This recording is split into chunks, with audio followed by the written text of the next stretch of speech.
This is the ERP Advisor. Today's episode, what to really expect before, during, and after your ERP go live.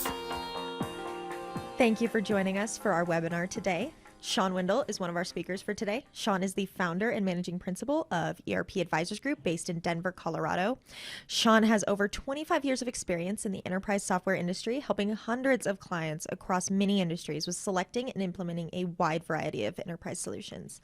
His podcast, The ERP Advisor, has dozens of episodes with thousands of downloads and is featured on prominent podcast platforms such as Apple and Spotify. On today's call, Shawn will discuss what to really expect before, during, and after your ERP Go Live cutover.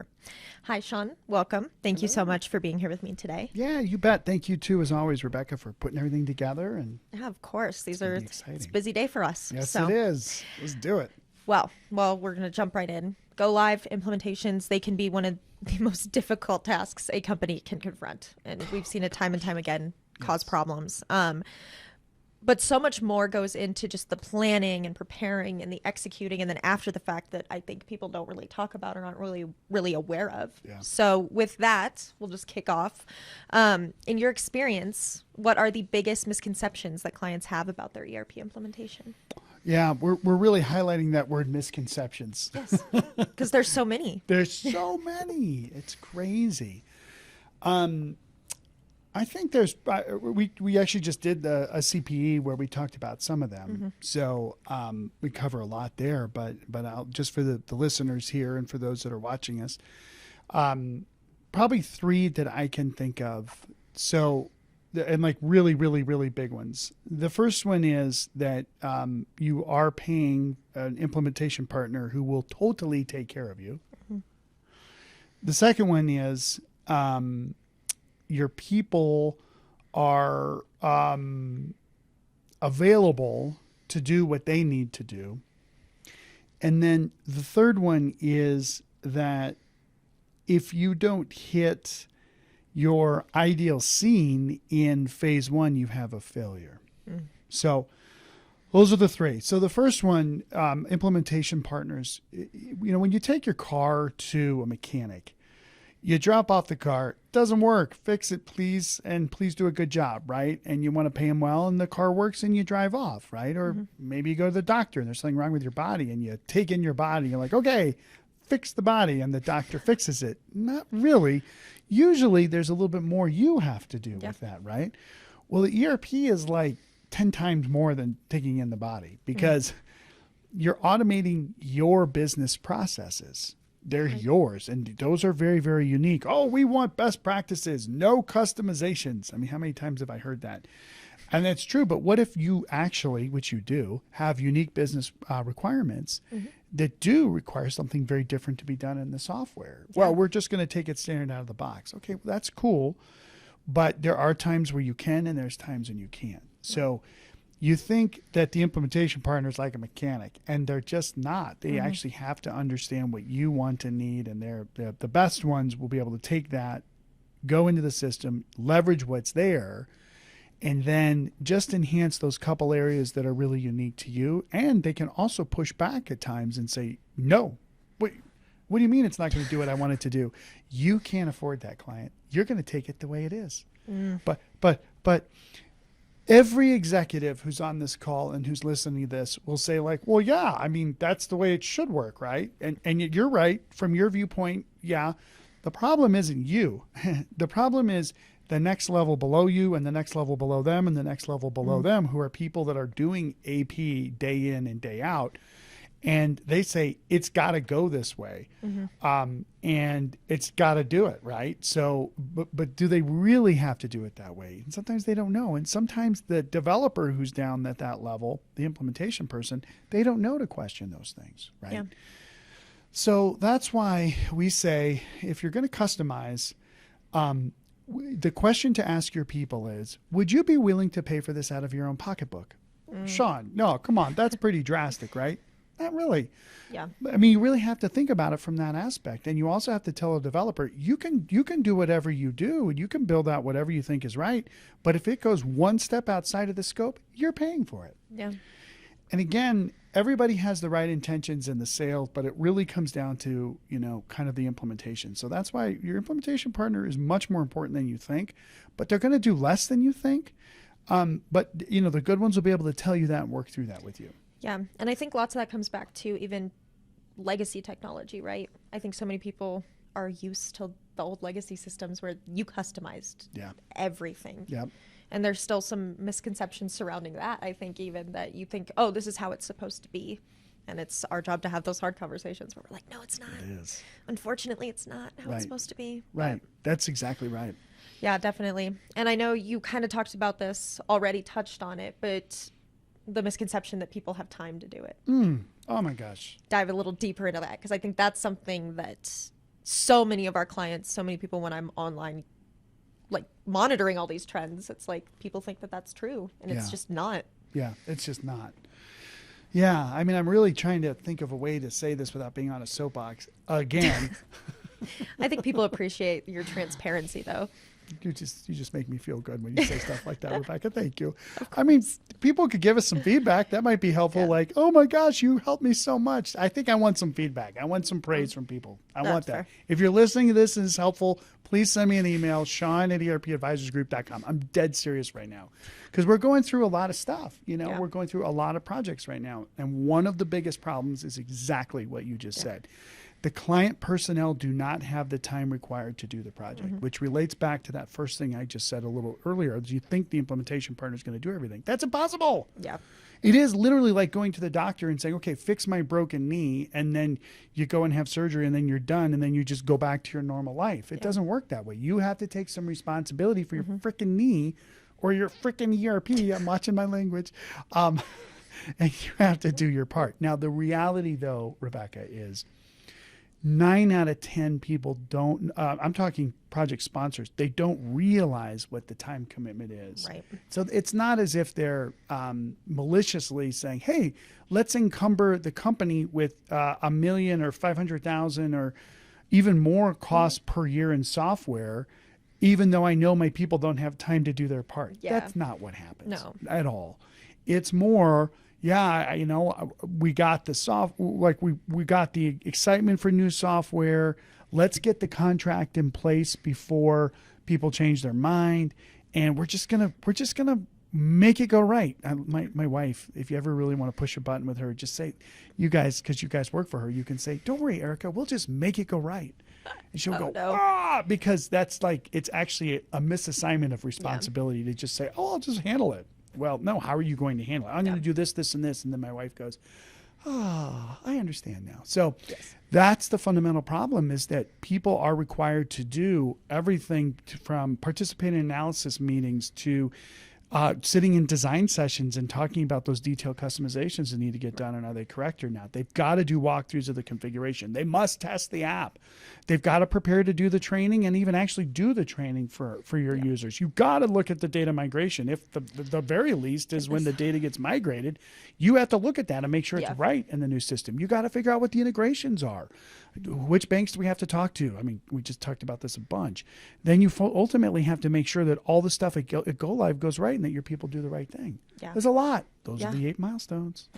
No, definitely. And I think you can even speak to this. And I know for sure I can. Every time I think I have a grasp on it, this is such complicated stuff. And I don't think people realize how complicated it is. Even experts. Yeah. We're like, oh, we know what's going on. And then all of a sudden something changes and we're like, oh, now I have to relearn this, or now I have to look at it again, which is our job. Yep. That's what we do day in and day out. But people don't necessarily realize the foundation that has to be built before even going into this. And that kind of leads us into our next question, which is, when does Go Live prep actually start? And what kind of actions should a business consider as they plan for Go Live? It's a good question. And it's definitely one of those times where I would say, hello, you want to listen to this.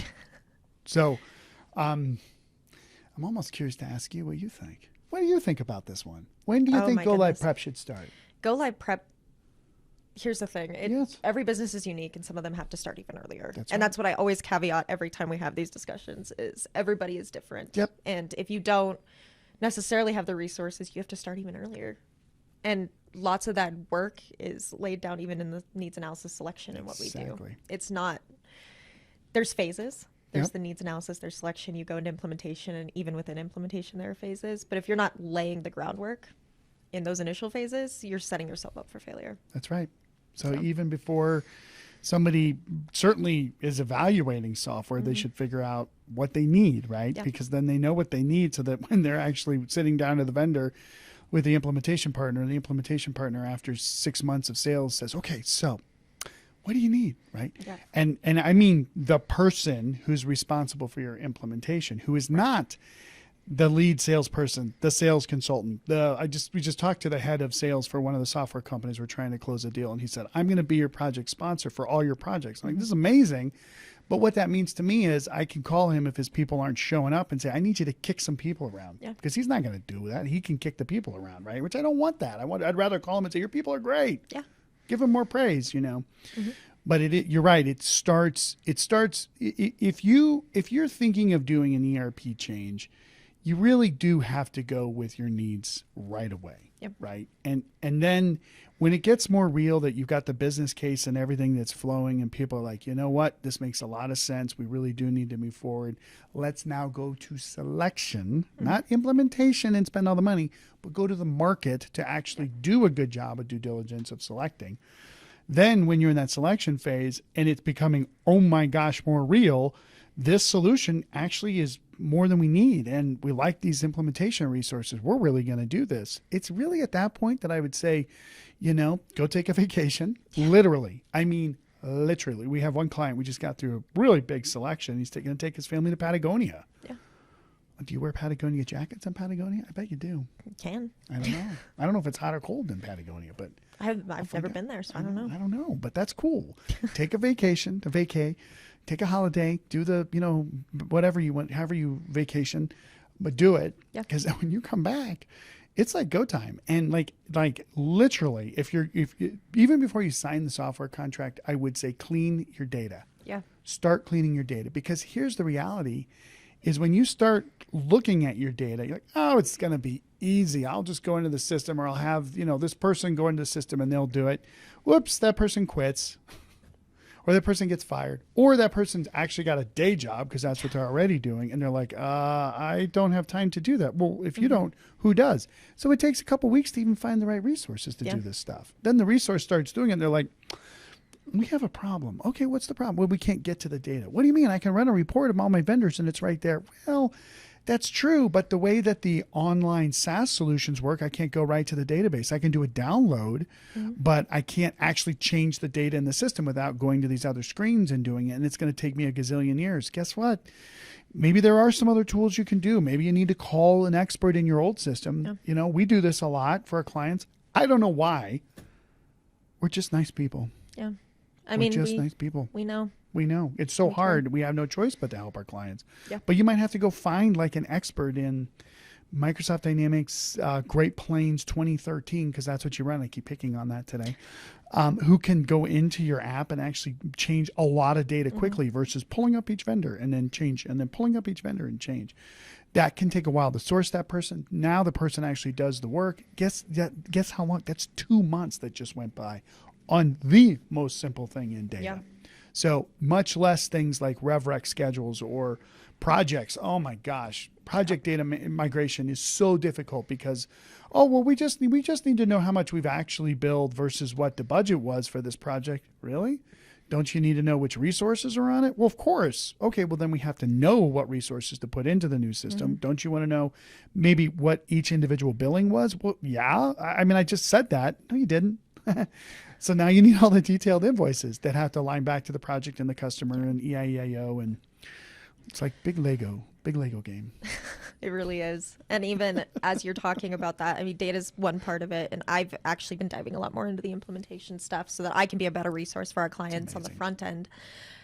But talking to Kaylee, who is incredible, our implementation consultant, great, Carly, all of them, they super passionate about user acceptance testing and use cases and those kind of things that aren't necessarily, your implementation partner is not going to put those forth. They don't know your needs. And that's even going back to that, talking to them, they're documenting these use cases and what we might need to focus on once we're doing user acceptance testing. They're documenting that before the client even realizes they are. They're taking notes and they're realizing, oh, the client just said that we're going to need to be able to do XYZ once the accounting system is put into place. And like payroll, they need to do this. Yep. And Kaylee and Carly, they're documenting these things. Exactly. So that when the client comes back around, once they're actually doing it, it's not this huge thing where we're like, well, shoot, now we have to sit back down and talk about all these cases that we're going to need to run through the system. And that's just even another caveat, another very nuanced piece of implementation that I'm even learning is like, oh my goodness, I didn't even think about that. That's it. And something that your implementation partner is not going to do for you. So to break down what you just said, right? Because that was worth like $10,000. We should be billing your time to somebody. I don't know who, but whenever you want me to start billing, I'm down. Okay. No, I need you doing this. We got to keep them separate because otherwise it's like this is great. True. Because this kind of education, again, I always have to remind myself, even though I kind of go like, oh, it's so hard. Like these people are doing this anyway. So the more they know, the better. So to break down what you just said, in the requirements analysis or even design sessions, it becomes like red like indicators, all these signs come on. Area of the app that is really critical. Unique business requirement. Something that the vendor says, well, we can't really do that, but we can do this. Mm-hmm. Those are really, really important things that pop up. Yeah. Things like, how to run your financial statements, do a close, procure to pay, even the order cash. Like a lot of that stuff is pretty basic, but there's always things when you're in those requirements, design, even some walkthroughs, depending on how different vendors do it, that the subject matter experts kind of go, it's like I can't really raise my one eyebrow. Like, what did you just say? It works how? That's not how the way we need it. Good. Guess what? You document that. That's like you're saying, like Kaylee and our project coordinators, our implementation specialists, they're trained to spot those things and go, bing. Yeah. That needs to be a test case later during testing. Mm-hmm. That's a unique requirement that when the vendors configure, we have to make sure it's getting met. And that's probably something we're going to have to train people on that's a little bit atypical. So you're exactly right that those little things are there. And it is during the implementation when those things pop up that you can, I think we even call it like a UBR list, unique business requirements, or there's some other phrase that we can use sometimes for those kinds of things. But you're right. Yeah. And even differentiating when it's not going to be something that needs to be worried about. And that's hard too. Yeah. And going back to clients wanting very unique things in their system that they may not need. And our consultants are able to differentiate, like, that's probably not something you're going to need. And it's a hard conversation. Exactly. But we could talk about this forever. So I'm going to start going into, we're trying to give them before, during, and after. So diving into, like, we're in the thick of it. We're in the thick of it right now. How can you identify and confront problems during the implementation? Well, I'm trying to think of the best way to say this. So there's a status note that we record every week, and we capture key issues, and we make sure that they're getting resolved. Mm-hmm. That's like the academic answer. Yeah. That's the PMI answer, the Project Management Institute answer. You must track your issues and ensure that you're resolving them. Good. Now, how do you really do it? Right? That's what we're all about. Mm-hmm. And here's the truth, is that if you, and whenever I say you in these calls, in these meetings, I'm really referring to the project sponsor, to the lucky or unlucky soul who decides, let's go do this, yippee-yay, right? And then they have to get the owners, the board, the top level executives, whoever controls the purse strings to agree to spend the money on all this stuff, right? There's usually some soul that goes out there. Hopefully they're not a martyr or sainted later from whatever happens to them. Yes. If it goes well, they're sainted. Yeah. If it doesn't go well, they're anyway. We're not going to go there. Project sponsors. We appreciate them exactly, because they're usually the ones who hire us. Frankly, we love those guys. We'll do anything for them. Yes. But you have to make sure that you are, or somebody on your team is communicating with the leads from every single group internally and externally, and that they have such a good relationship. Mm-hmm. It's almost like water cooler talk. Like, oh, hey, you're in that design, and I know that was that design meeting, and I know that report that sales really needed was kind of complex. And how do you really think that's going to go, CRM developer? Oh, man. it's going to be a bear. Do you think it's going to be like 500 hours? Yeah, I do. Okay, cool. Write it down. Yeah. like I need that in you writing. really have to. This is something, again, I always try to find unique things to say for people. And I mean, you have to listen to all these calls to get the whole library, I guess. I've never said this, what I'm about to say right now. Fine. So this is good. Listen up. Please be friendly. The friendlier you are with your internal team leads, and the friendlier you are with your external team leads, the more willing they are to communicate to you, the more willing they are to share what's really happening. We have a client right now. I can say all this, and I don't think anybody's going to guess which one it is, so I'm going to say it. Where we do an executive meeting every week, but this particular executive from the client side, he's the executive sponsor. He's not the project sponsor. He's the executive sponsor. The project sponsor works for the executive sponsor. Yes. He is a very volatile person. So we don't talk about issues in that meeting that aren't already addressed outside of the meeting, so we can get the volatility out of the way, so then we can actually talk about resolutions. Yes. And it's kind of a waste of a meeting. Yeah. It's unfortunate. Versus, having an environment where, and this isn't like, froofy stuff. I mean, this is for real, where people can say, I know this is a problem and I need help solving this. I don't know what to do. Let's get on it. Yeah. Right. So I would say it's a new shiny nugget, which is, please be friendly to your internal SMEs, your external implementation partners. And so many things will come up during the project, all those issues, because this is the thing. The issues are there. Yeah. And when you don't, really, I should say it this way, that really a risk is what becomes an issue. So identifying the risks, mitigating the risk, then you prevent the issue, right? An issue is a risk. It's not a risk. It's happening now. It's an issue that's happening now. Everybody knows about potential risks. Yeah.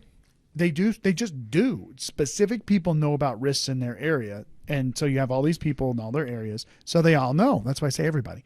So if we can mitigate those risks, we know about those risks, we can mitigate the risks, and we don't have issues. Yeah. So the only way that happens is clean, clear, beautiful communication where there's a lot of affinity between the different people. There's a lot of agreement that we're all on the same page, and the communication flows. We understand what's going on. Like for the first time, we actually oh, I see why the data migrations. We just, I gave this example earlier. I got to think of some other example.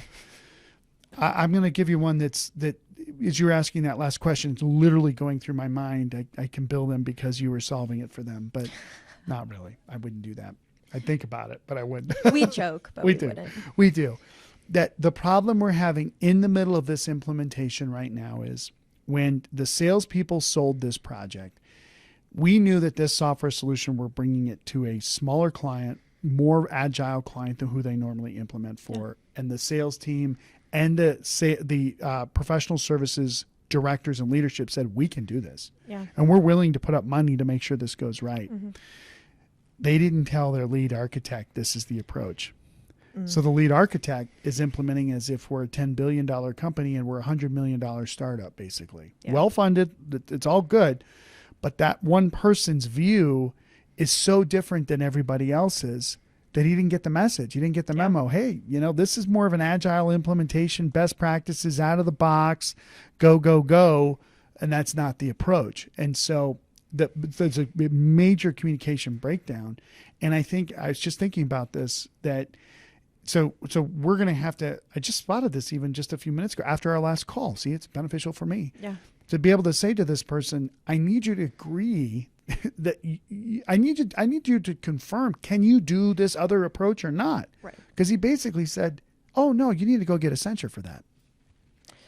I'm like, oh my gosh, that we don't have a couple $1 million, even a couple hundreds of thousands of dollars laying around to bring in folks like that. Yeah. So I really mean that the communication and understanding is what it's all built on. It seems so obvious, but when you have that in and you have friendliness and you have the agreement on what you're trying to do, there you go. Yeah, definitely. And we can dive a little bit more into this. And I think we've already talked about it, the communication, being willing to talk to those people. But from a project sponsor standpoint, what else can they expect as they're getting ready to go live with their new software? And who's really driving the plan, the tasks, the outcomes, all of that goes into it? So we've done all that normal stuff, well, the regular stuff through, I'm not even going to go through it all, but so we've tested, yay, we're ready to go. Now we're doing training. Now we're ready to prepare for go live. So you again, you got to go back to the mechanic analogy that the implementation partner will take care of the system, right? They'll make sure it's ready, it's configured, hopefully. Okay, that's another concern you have to look out for. I'm just going to do the eye roll now. Oh, it's like the zombie look of things to look out for. They got to clean out the production system. They got to make sure the production system has the most recent version of the development code. Yeah. And that seems so simple, except they've been developing and testing over in the sandbox or in the development environment. Oh, it's no problem. We'll move it over. How do you move it over? We manually move stuff. We have to recode, like you have to rebuild your scripts. You have to rebuild all your form changes and everything else. Oh, no. Some apps you can bundle those changes and then push it over. Okay, but that's not a lot of them. Even those that you can do some automation of moving over the development, they still don't do everything. So you want your development team, your implementation partner, to really focus on ensuring that the environment is ready to go, right? So then who worries about when you turn off the switch on the old system? Or how do we get new data, because we did all the testing and we call them dress rehearsals, where it's like, hey, let's do a dress rehearsal for go live 3 months before so we can figure out what's wrong. But so we got all this data in for the last 6 months of the project, but in month 7, we still have more data. You're going to have to do that, client. Yeah. You're going to have to make sure that your people are really ready on day 1 to go. You're going to have to make sure that your people review the data that's in the system before we go live to make sure it's correct. So again, it's a misconception that the implementation partner is going to take care of everything. Oh, here's the mechanic. Here's the keys to your car. It's ready to go. See you later. Sit down and drive off. It's not like that. It's like you need to go in and look to make sure, did they put the right engine in? Does the steering wheel work? What happens if I hit the brake? When I hit the brake, the car goes. What's going on here? Oh, geez.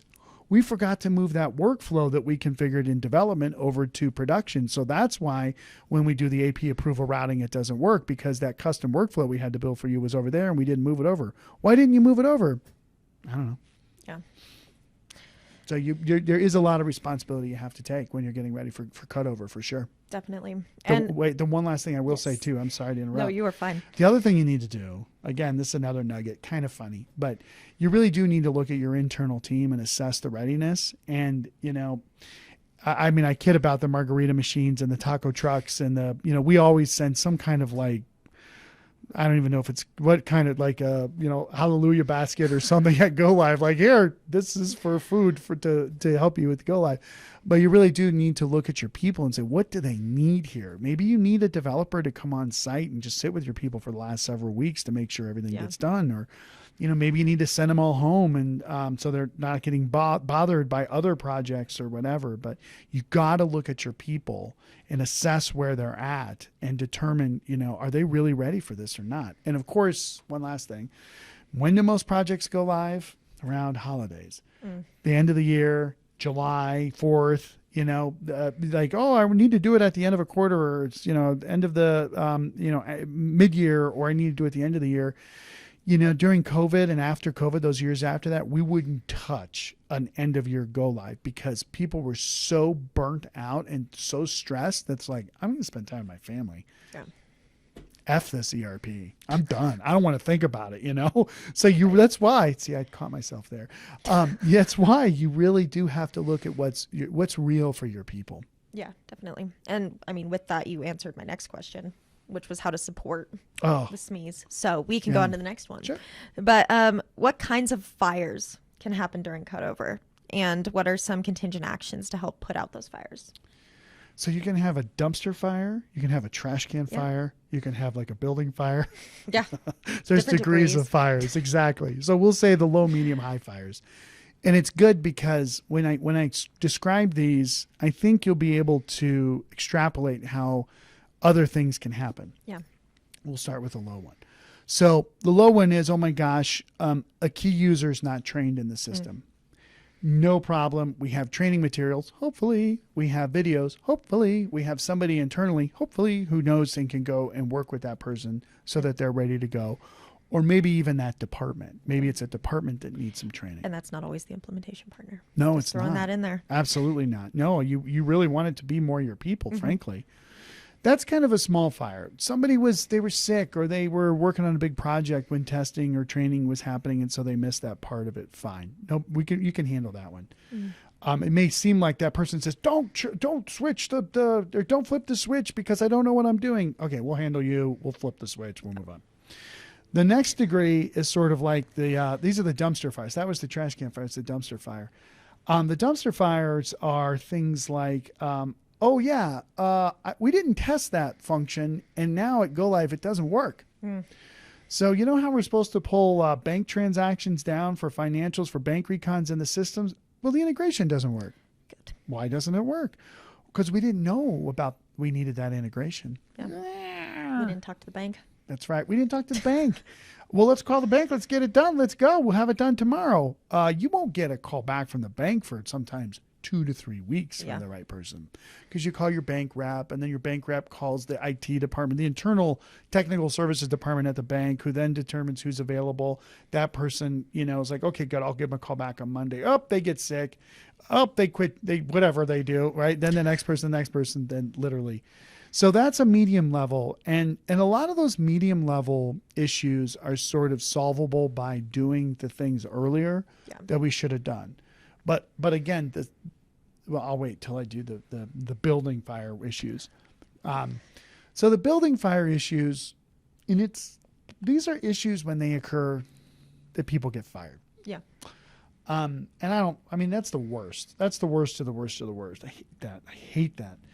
It just shouldn't happen. But what can happen, an example of that is you do go live and, oh my gosh, the whole customer service team can't enter orders into the system. Oh my gosh, we're a e-com consumer goods company, and the integration from Shopify or BigCommerce or Magento into the ERP doesn't work for order fulfillment. And it's not just something small, it's something big. Yeah. We didn't know something, right?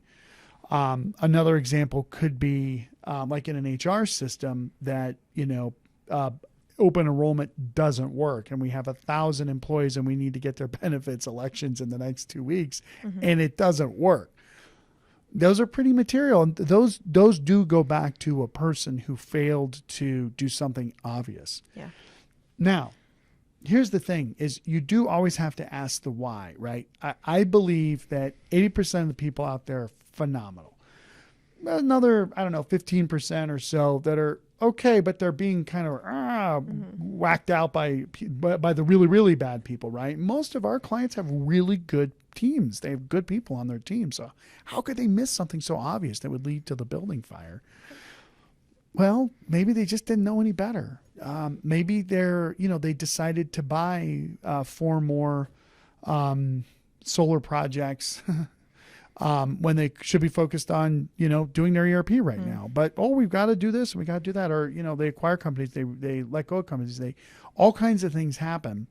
So there's consequences to those actions when you're in the middle of an ERP implementation.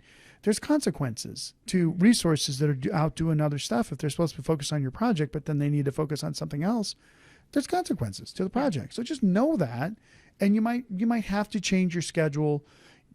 Again, hopefully you're friendly with your implementation partner where you can talk through, hey, are you guys even available 2 months from now? No.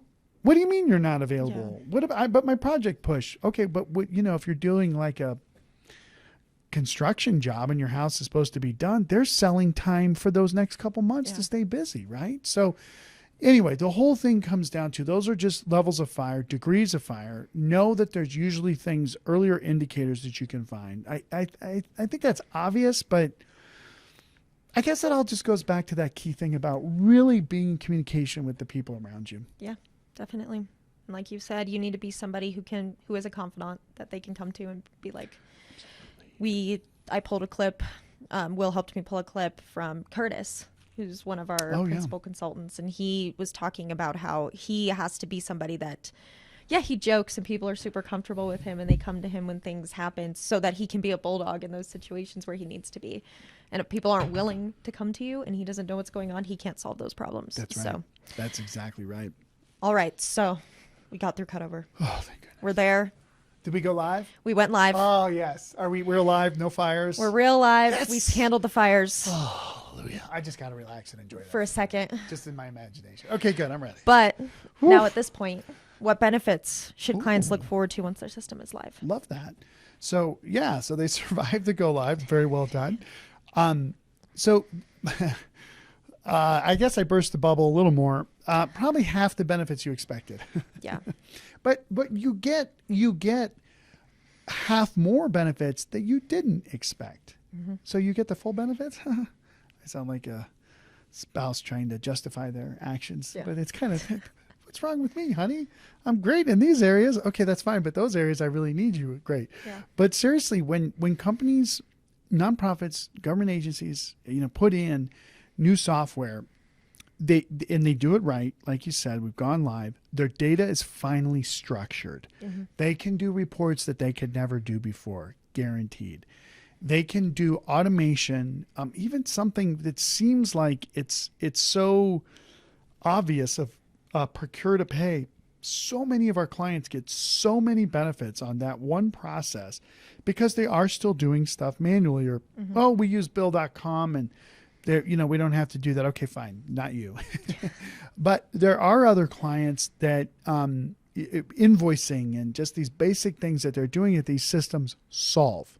Now, does it solve exactly how you're doing your deferred revenue and your revenue cascade sheet exactly precisely? Probably not. But we're doing it in a system now. So can we continue to tweak and tweak so at least it's there instead of the spreadsheet that your senior accountant was doing, who also quit? Now all of a sudden we have all this stuff in our system. Now all of a sudden we have internal controls, segregation of duty. We have multiple eyes on really key processes. We have our new business lines are supported in a new software whereas before they were in Excel, right? I mean, there's some pretty good things that you're going to get from this. And so get those benefits, enjoy those benefits, take a vacation. Just like sit with the system for a while. Yeah. But that's just where the bubble burst comes in. You are going to need to continue to do more enhancements. I'm thinking of a client right now where they had a system in place for 15 years and at go live, they didn't get everything they wanted. Mm-hmm. That's because it didn't take 15 years to implement it, right? Literally.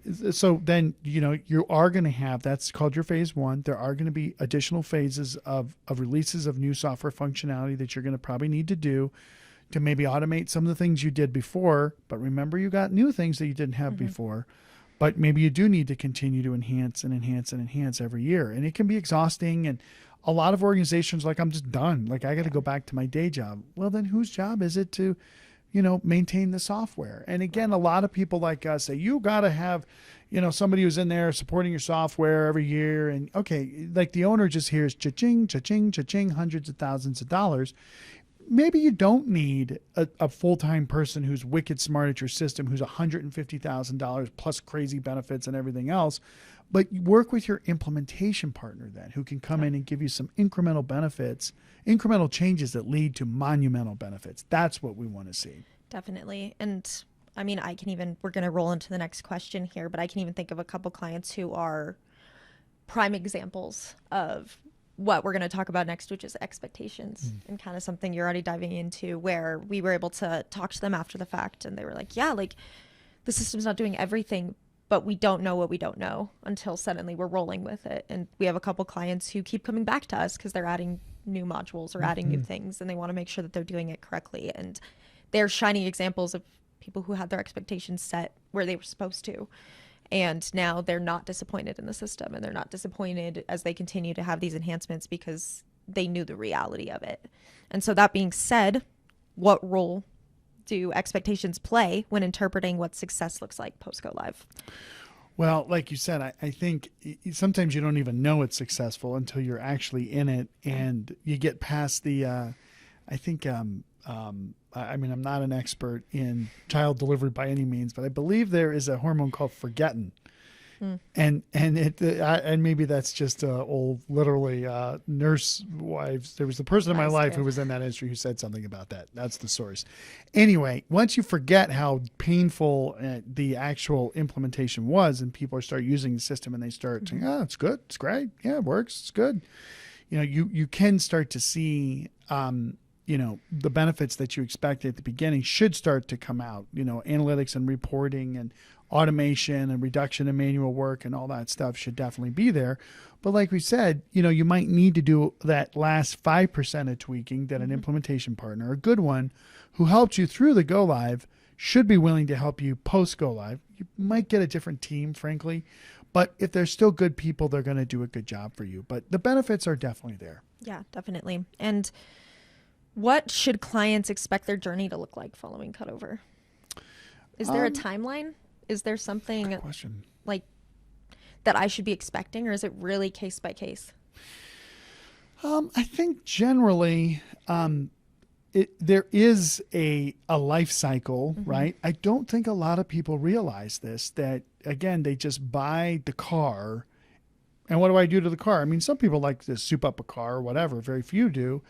But that's not how it works with ERP. You implement ERP, and then you will increase your investment in it as you get to as you mold it more towards your business. Yeah. So, like you mentioned, a client of ours who we're doing, I think, a CRM selection for. Their ERP has a CRM, but they're not sure if it's the right one. They've used other stuff before. They're using something else. And they're sort of blending or mending or, I don't know, adapting the solution to their business based on how their business is flowing today. They're a very different business today than they were before they got bought by PE. They're going to be a platform. They're going to have other companies rolled on top of them, on top of the software, and that's why CRM matters. So, post go live, post the hypercare, once you sort of get through and get settled in your system, there is more to do. And I would say, what's the percentage? I would say 7 out of 10 companies that we work with, right, are fairly sophisticated. That's why they hire us. They've got a pretty good investment in their systems. They may have spent, $250,000 on the low end, maybe $500,000 or more. That if you do get a person in whose hat is to optimize the system, it's beneficial. Right. It really is beneficial. But again, you can rely on your implementation partner to do that too. But I would say 6 months after go live to 12 months, you probably are going to do another release. I do think that's general. Yeah. But I do think specifics, we have one client who's in a very legacy industry, very legacy, and there's an opportunity to digitize Uber it, right? Not Uber with taxis, but basically steel distribution. There's major opportunities to automate that industry. And, they knew that. And so they have a leader who's got time and can focus on continuing to increase the investment in the solution. In other words, spending to get enhancements, but the benefits they're getting are monumental. So that's probably the last thing I would say here is the ROI calculation on an ERP works a certain way. We were literally just running one for an engineering company we're working with. And it goes back to labor savings, right? We have 200 people that are doing this today. If we use the ERP, we can reduce time for all of them, et cetera, et cetera, et cetera, on these different tasks, or we can increase utilization of our people, our professionals. And you can come up with some pretty big numbers. This is a 1,000-person firm, so you can come up with some pretty big numbers. That's how you basically do the ROI there. That's the benefit side. The cost side, of course, you have to estimate the cost. But now when you go into post go live, post you're in the system, the ROI is just different. Like for this company that we're talking to about a new CRM system, it's not as if there's going to be like a clear benefit of we're going to deliver more sales because of CRM. That's really not true. Yeah. It's just not. I don't care how many times Salesforce, whoever says that. Yeah, if you have a little more visibility and your pipeline is crap today and now you can see it and your managers can push you harder, maybe there's some you can squeeze out of it. Yeah. But it's almost just more like the right thing to do to support growth in the future. So the ROI is a little more nebulous, but it is more around like, hey, it's $50,000. For this example, it's going to be more than that. Say it's $100,000. They don't have a huge sales force. The software's not going to be that expensive. The implementation is going to be pretty straightforward.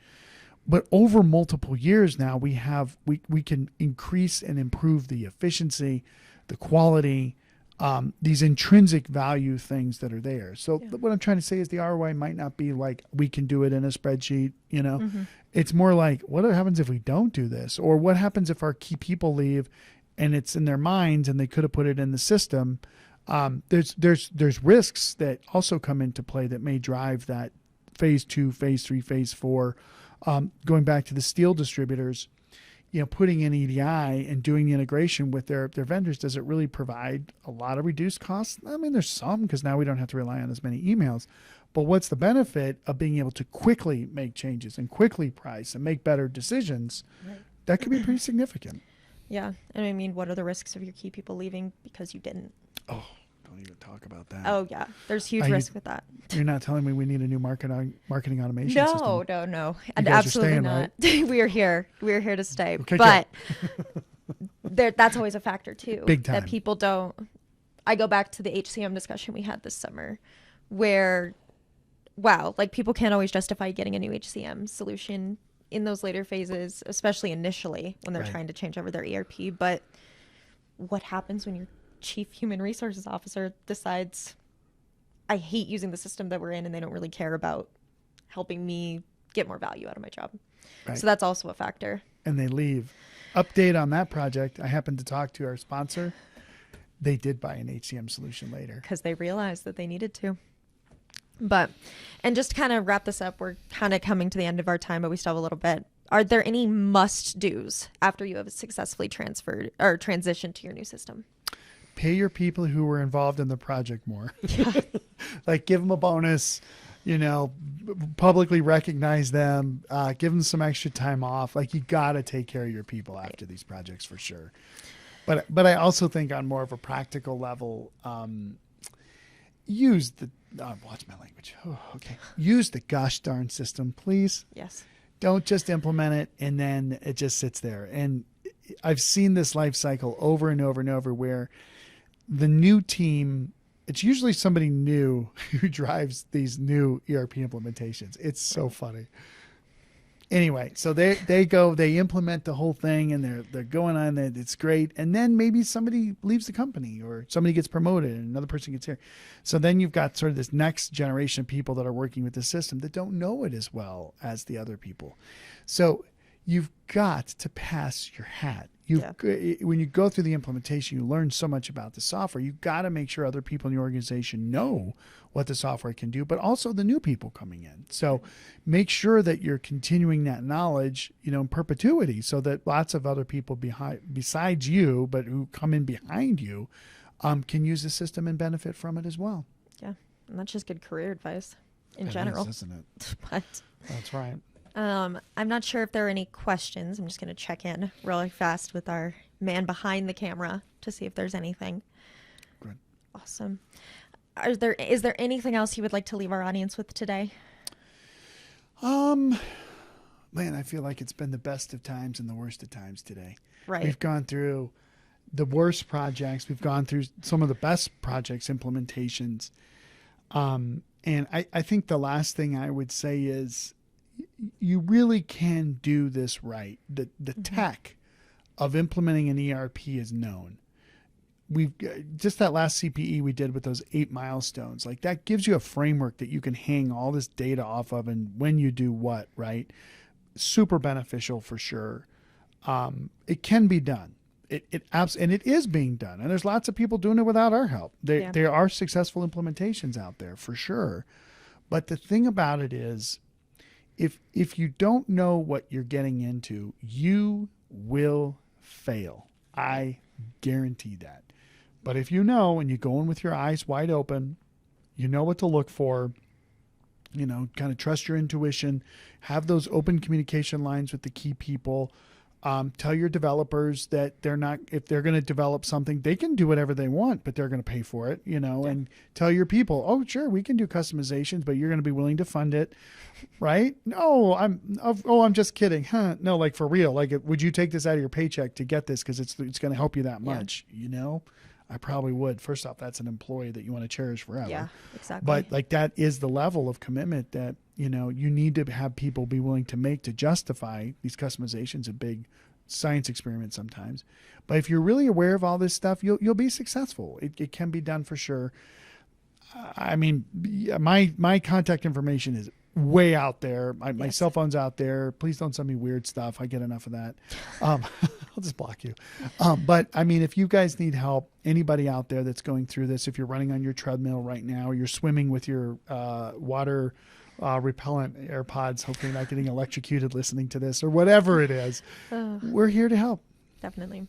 And having this conversation, we have some great downloads for each phase that we talked about before, during, and after. So if any of you watching this are like, I really need more on post go live, or I really need more on just preparing for my implementation, please do reach out to me as well. I can share those with you really quickly and really easily.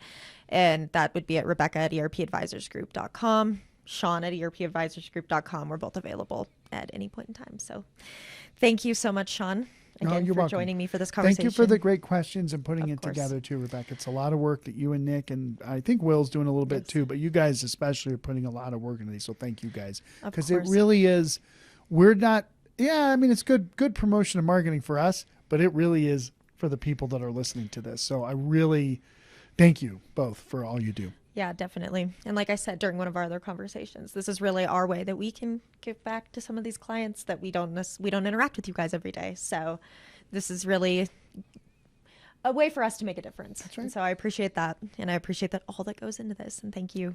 I'll say thank you to Nick too, who's sitting behind the camera. But thank you again, everyone, for joining us for today's webinar. Please let us know if you have any questions that we can answer that weren't answered on this call, and we're happy to help in any way that we can. Be sure to join us on Wednesday, January 10th for our next webinar. That's going to be ERP Trends and Predictions Part 1, and that's going to be a year in review. Nice. And then we are going to have our ERP Trends and Predictions Part 2, which is going to be us actually making our predictions for the new year. Should be a lot of really great content. It's going to be you and me again, Shawn. I'll be able to bring in some of my ERP Minute knowledge. I think I'm going to be interviewing you. Oh, we'll see. Okay. But I think it's going to be a lot of great stuff, and we're going to be highlighting. In the first one, we're going to be highlighting the past year of ERP by evaluating the major headlines for the year for those of you who have been tuning into the ERP Minute, market trends, and exciting innovations that emerged in 2023. So please go to our website, ERPadvisorsgroup.com, for more details and to register. And ERP Advisors Group is one of the country's top independent enterprise software advisory firms. ERP Advisors Group advises mid to large-sized businesses on selecting and implementing business applications from enterprise resource planning, customer relationship management, human capital management, business intelligence, and other enterprise applications, which equate to millions of dollars in software deals each year across many industries. This has been the ERP Advisor. Thank you again for joining us.